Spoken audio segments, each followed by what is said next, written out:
Good morning प्यारे विद्यार्थियों।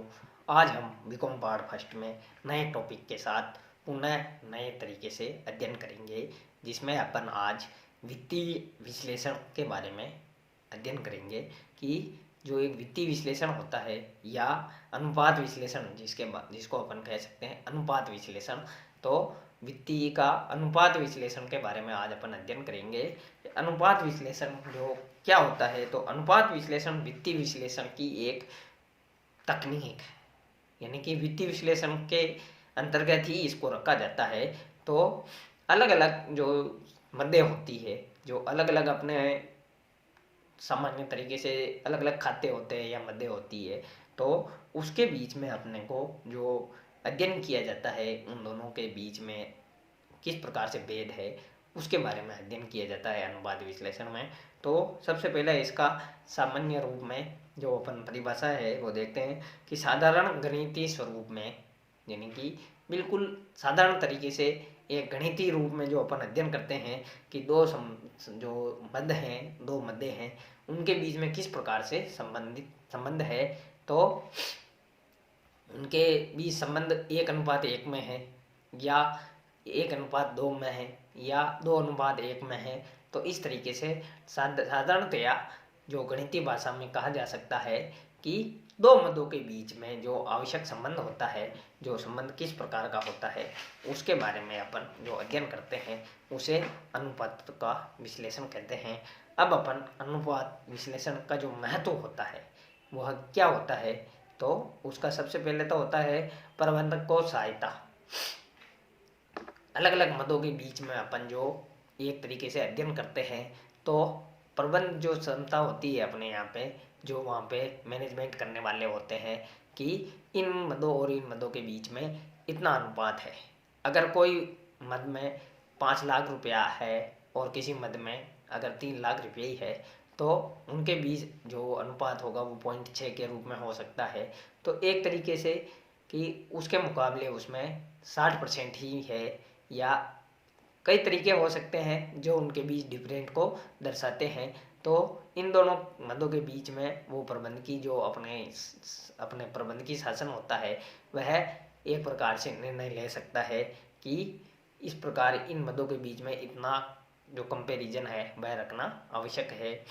नियोजन में लाभ, जब एक बार कोई भी संस्था अपने प्रबंधकों द्वारा उसका अध्ययन कर लेने के पश्चात वो उसकी प्लानिंग कर सकते हैं कि पूर्व में अपने जो इसका अनुपात था वह इस प्रकार था। जैसे किसी के घर में भी अगर कोई व्यक्ति अगर कोई कार्य करता है और पूर्व में किए गए कार्यों का उसमें ज़रूर समावेशन करता है कि पहले अपन ने इसको इस तरीके से और इसमें इतना मिलाया था, तो एक निश्चित अनुपात के रूप में उसका प्लानिंग कर लेते हैं कि ये मद इतनी रहेगी, ये मद में इतना रहेगा, इस मद में इतना वित्त रहेगा, इस मद में इतना वित्त रहेगा। तो एक तरीके से यह नियोजन में काफ़ी लाभदायक होता है। प्रतिमानों की स्थापना, प्रतिमान का मतलब है कि उस उपक्रम में जो अध्ययन किए जाने वाले तत्व होते हैं उनकी अपने को उसमें स्थापना करने में आसानी रहती है कि यहाँ पे ये तत्व शामिल किए जाएंगे, यानी कि प्रतिमान तत्व स्टैंडर्ड उनको अपन स्थापित करने में आसानी रहती है। तो जैसे मशीनरी है तो मशीनरी इतनी मात्रा में रहेगी, कैश है तो कैश इतनी मात्रा में रहेगा, असेट्स है तो असेट्स इतनी मात्रा में रहेगा, करंट असेट्स है तो करंट असेट्स इतनी मात्रा में रहेगा। तो अलग अलग तरीके से अपन उन प्रतिमानों की स्थापना कर सकते हैं। व्यावसायिक प्रवृत्ति पर प्रकाश, हर तत्व की जो व्यावसायिक प्रवृत्ति होना आवश्यक है एक वित्तीय जो संस्था होती है उसमें, कि इसमें अपन इतनी मात्रा में ये वस्तु रखेंगे और यह अपने को व्यवसाय में इतना फायदा दे सकती है। कार्यशील पूंजी है तो वो कितनी रखेंगे, स्थिर पूंजी है तो वो कितनी रखेंगे, जो स्थायी संपत्तियां हैं वो कितनी रहेगी, जो चालू संपत्तियां हैं वो कितनी रहेगी, स्टॉक कितना रहेगा, देनदार कितने रहेंगे। इन सब के बारे में अपन अलग अलग तरीके से अध्ययन करके इन पे प्रकाश डालने का प्रयास करते हैं।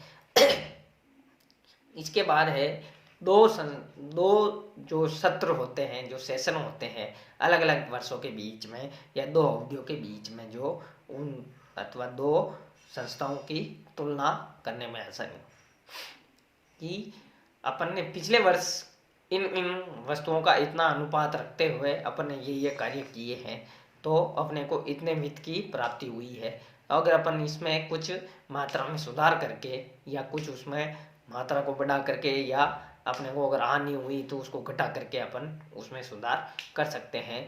तो ये एक तरीके से दो अवधियों के बीच में तुलना करने में या दो संस्थाओं के बीच में तुलना करने का भी माध्यम होता है कि एक संस्था ने इतनी मात्रा में कार्य किया और इन वस्तुओं का प्रयोग किया या इन इन तत्वों का समावेशन किया, जबकि दूसरी संस्था ने इससे भिन्न होकर के कार्य किया। तो उन दोनों के बीच तुलना करने में आसानी होती है कि इस फर्म को इतना लाभ हुआ है और इस फर्म को इतना लाभ हुआ है। तो उससे अपन उस तुलना से अपन ये अनुमान लगा सकते हैं कि उसमें श्रेष्ठ कौन है, जिसने ज़्यादा मात्रा में तत्वों का समावेशन किया या जिसने कम मात्रा में तत्वों का समावेशन किया। उन दोनों में से किसकी लागत कम आई है, किसको ज़्यादा प्रॉफिट हुआ है, इसके बारे में अपन तुलना करने में इससे आसानी हो जाती है अनुपातों के विश्लेषण के माध्यम से। कि इससे इस पद्धति को अपनाने से, कम वाली पद्धति को अपनाने से या कम संसाधन रखने से या अधिक मात्रा में संसाधन रखने से लाभ है। तो इन दोनों की तुलना करके अपन जो वित्तीय अपनी स्थिति है या फर्म की वित्तीय स्थिति है उसको सुधार करने का अपने को इसमें फायदा मिल सकता है। बजटन एवं नियंत्रण में सफलता, हर चीज जो स्थापना होती है या हर वस्तु या हर स्थायी संपत्ति या चालू संपत्ति है, उनकी स्थापना करने के लिए अपने को उनका बजटन करना बहुत ज़रूरी होता है कि इतनी मात्रा में अपने पास फंड रखना बहुत ज़रूरी है तथा उस पर अपन किस प्रकार से नियंत्रण कर सकते हैं। इतना पैसा अगर अपन रखेंगे तो अपने को इतनी मात्रा में फ़ायदा हो सकता है।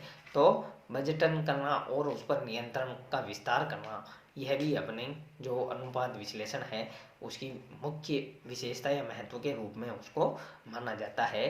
तो इससे एक वित्तीय फर्म जो होती है उसको फायदा ही मिलता है, नुकसान नहीं होता है। क्योंकि किसी भी कार्य को अगर पूर्व नियोजित तरीके से किया जाता है तो उसमें फायदा होने की संभावना ज़्यादा होती है और नुकसान होने की संभावना बहुत ही कम हो जाती है।